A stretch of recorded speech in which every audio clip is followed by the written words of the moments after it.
This is the Volkswagen Touareg R, a 462 horsepower plug-in hybrid. Is it a cheaper alternative to the Porsche Cayenne Turbo E hybrid? Watch this to find out.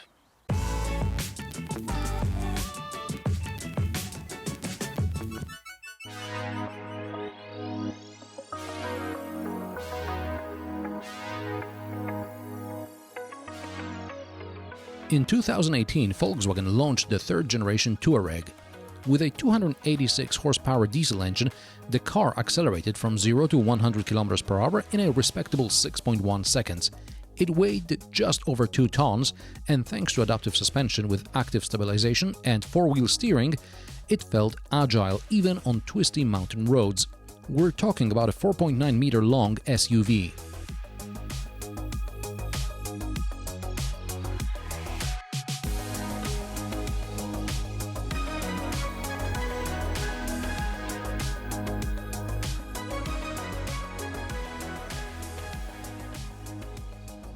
Europe also got a 340 horsepower petrol engine, which was lighter, quicker, but the economy wasn't its strong suit. And since CO2 emissions are closely tied to fuel economy, VW decided to throw its best engineering at the issue. So the engineers threw more than 300 kilograms in extra weight, added 40-something more horsepower to the petrol V6, and this resulted in a PHEV which was slower than the diesel.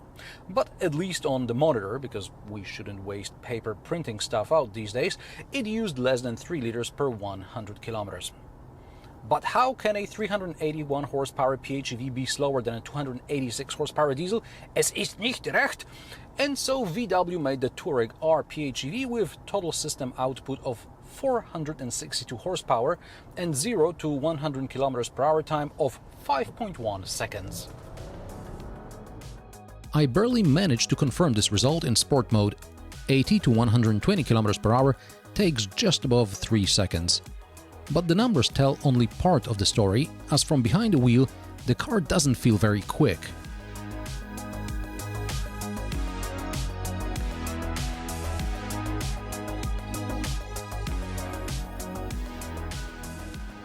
The Touareg R is even less exciting than the Cupra Formentor. At least the souped-up Seat had some exhaust sound. Let's not talk about the fake V8 sound imposer thing. The Touareg R, on the other hand, is quiet and comfortable, regardless of the drive mode you're in. This is exactly how I remember the ordinary diesel Touareg which I drove during the launch event in 2018.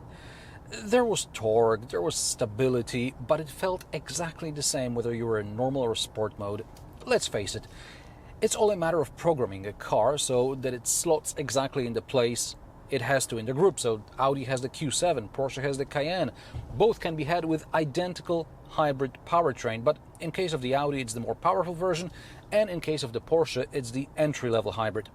Porsche is only a fraction of a second quicker, but it is light years ahead in the driving engagement game. The chassis rigidity and the road feel are almost tangible. Even the steering wheel is much stiffer than in the Touareg, and the power steering is programmed to give you better feel of the car.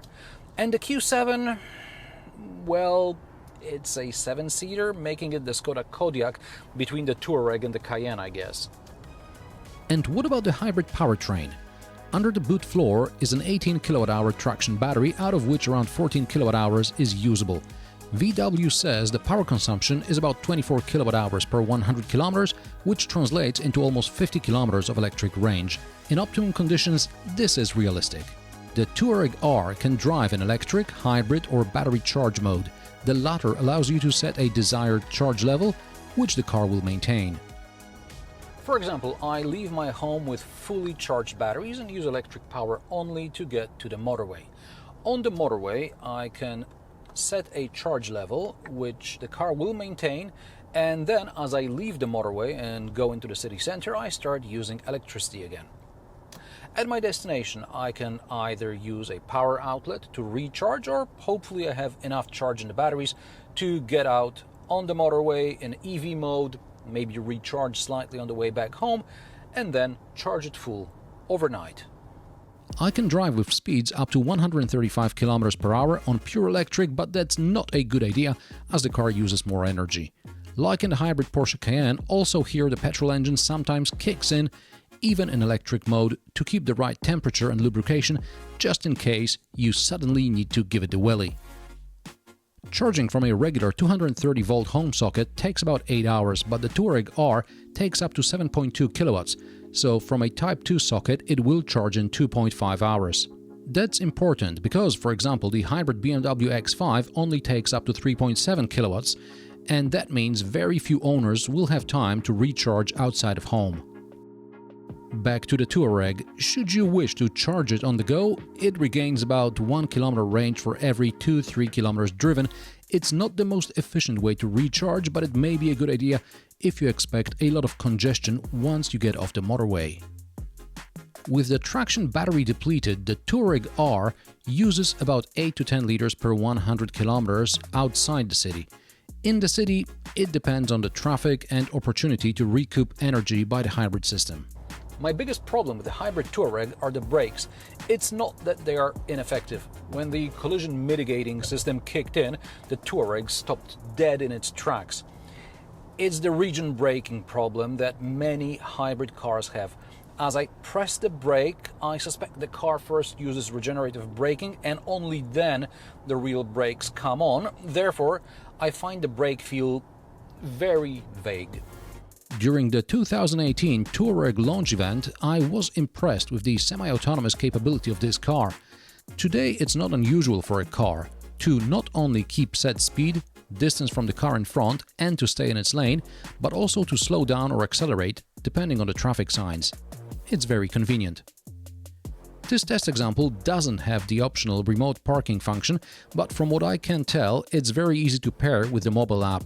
Something that cannot be said, for example, about Mercedes remote parking, which requires at least 2 apps paired in the right order.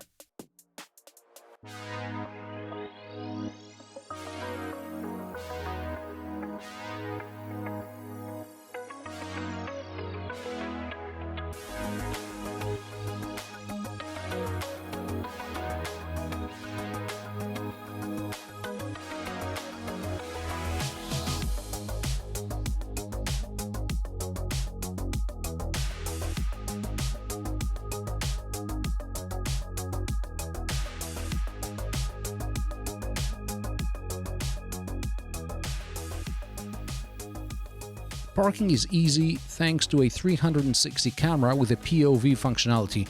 BMW offers a similar feature. Pneumatic suspension in the Touareg R is more about lowering the car at high speed and for easier access to the car, but if you want to know what it's like on my diagonal test, here's the approach in normal mode, off-road mode, and winter mode. No problem.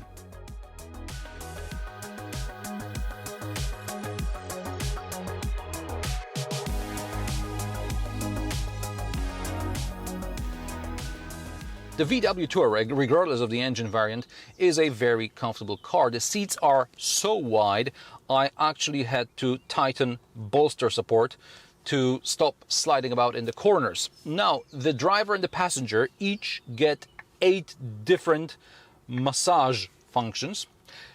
The door pockets are commodious. The cup holders and the phone cubby are large. Storage under the armrest is average. And the glove box, well, couldn't they print it, this manual, couldn't they print it in a smaller format so I don't have to bend it, putting it in there? And now let's talk about the infotainment, which did leave me a bit concerned back in 2018, but compared to what Volkswagen offers these days, is probably the last good infotainment system they made. Now, the virtual instrument cluster is nothing interesting, but the 15-inch screen is much more interesting. On top are shortcuts for the basic car functions. At the bottom there are seat and AC controls, and then you have here your parking, heated windscreen, etc. controls. They're all touch controls, granted, but they are large, logically laid out, and it's just better than whatever Volkswagen has these days. Also, You can store settings for up to 7 drivers in the cloud.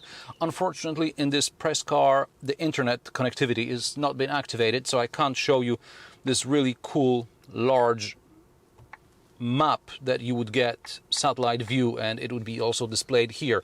Unfortunately, no satellite in this one. You can use Apple CarPlay and Android Auto, which is good.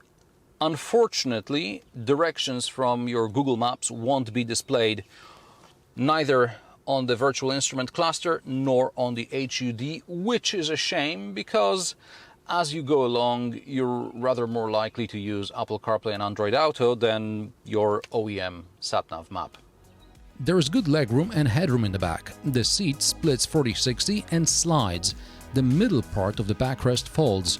There are large door pockets and cup holders in the armrest. There is dual climate control back here, heated seats, 2 USB-C ports and a 12-volt socket. At 665 liters, the boot is about 150 liters smaller than in the regular petrol or diesel. Under the floor is just enough space for a first aid kit. There are shopping bag hooks as well as levers to fold the back seats, a 12-volt socket and buttons to lower the rear for easier loading. Prices of the VW Touareg start at €63,410 for the 231 horsepower diesel. The cheapest PHEV costs €74,000 and the R costs €87,000. This test car with options costs about €100,000.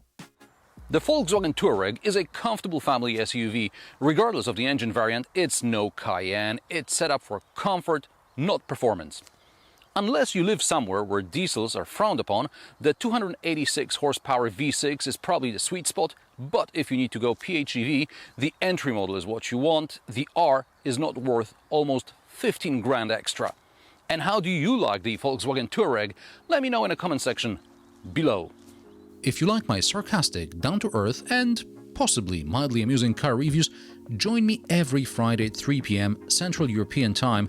And don't forget to subscribe and like this video as it helps me with the YouTube algorithm. Thanks for watching, and I will see you in the next one.